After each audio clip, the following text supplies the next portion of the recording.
काही दिवसांपूर्वी भटक्या कुत्र्याच्या हल्ल्यात सृष्टी सुनील शिंदे या 21 वर्षीय तरुणीचा मृत्यू झाला।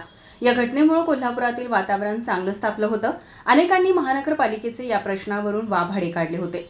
या घटनेची केंद्र सरकारने नोंद घेत केंद्रीय साथरोग नियंत्रण विभागाचे 2 वैद्यकीय अधिकारी कोल्हापुरात दाखल झाले आहेत। साथरोग विभागाचे EIS डॉक्टर सुवनत्तापन बालसुब्रमण्यम आणि इम्पोडिमॉलॉजिस्ट डॉक्टर हुनल ठकुराल या वैद्यकीय अधिकाऱ्यांनी आज आयसोलेशन हॉस्पिटल येथे भटकी कुत्री निर्बीजीकरण केंद्राला भेट दिली। यावेळी वैद्यकीय उपसंचालक, जिल्हा शल्यचिकित्सक व रेबीज लसीकरण विभागात या घटनेबाबत पाहणी व चौकशी केली।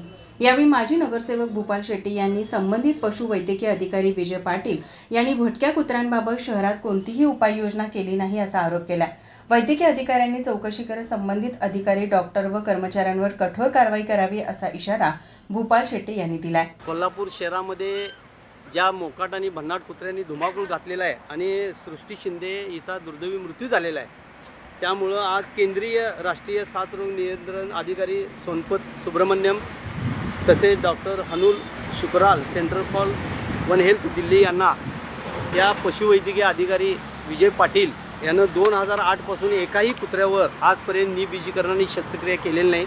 त्याच्या पगारावर 1,29,12,751 रुपये खर्च झालेले आहेत। ह्यानं पशुवैद्यकीय म्हणून कुत्र्यांचा बंदोबस्त करणे, कुत्र्यांची संख्या वाढणार नाही याबद्दल निर्बीजीकरण करणे, त्यात त्यानं 50 कोटीचा घोटाळा केलेला आहे, तो देखील मी आज यांना सांगितलं। आणि ह्यानं सहाय्यक आयुक्त पद घेतलं, म्हणजे पशुवैद्यकीय अधिकारी म्हणून ह्यानं 2008 पासून आजपर्यंत काही काम केलं नाही। तर आज यांना जवळजवळ यांनी मला अर्धा तास वेळ दिला। ह्यांना सगळ्या मी तक्रारी त्यांच्यासमोर मांडलेल्या आहेत आणि ह्या पशुवैद्यकीय अधिकाऱ्याला जबाबदार धरावं। शहरात जी मोकाट कुत्री जनावर जी वाढलेले आहेत, मोकाट कुत्रे जनावर आहेत, त्यांचा बंदोबस्त यानं केलेला नाही। त्याच्यामुळं आपण ह्याच्यावर प्रस्ताव ठेवावा की ह्याला निलंबन आणि फौजदारी कारवाई ह्याच्यावर करावी। हाच सर्वस्वी जबाबदार आहे या भटक्या उन्हाळ कुत्र्यांचं पॉप्युलेशन वाढवण्यासाठी। आज या ठिकाणी आलेला हा माझा मतदारसंघ आहे, त्यांना ते पण सांगितलं की माझ्या मतदारसंघात मतदारांची संख्या आहे 7,000 आणि कुत्र्यांची संख्या आहे 12,000। जवळजवळ शहरामध्ये 25,000 ते 30,000 कुत्रे आहेत, हा खोटा अहवाल देतोय। त्यामुळं हाच जबाबदार आहे, ह्याच्यावर कारवाई करायची मी मागणी आज केलेली आहे आणि त्यांना ही सगळी माहिती मी आज दिलेली आहे। यावेळी डॉक्टर हर्षदा वेदक, महापालिका अधिकारी, कर्मचारी उपस्थित होते। माझा महाराष्ट्र, कोल्हापूर।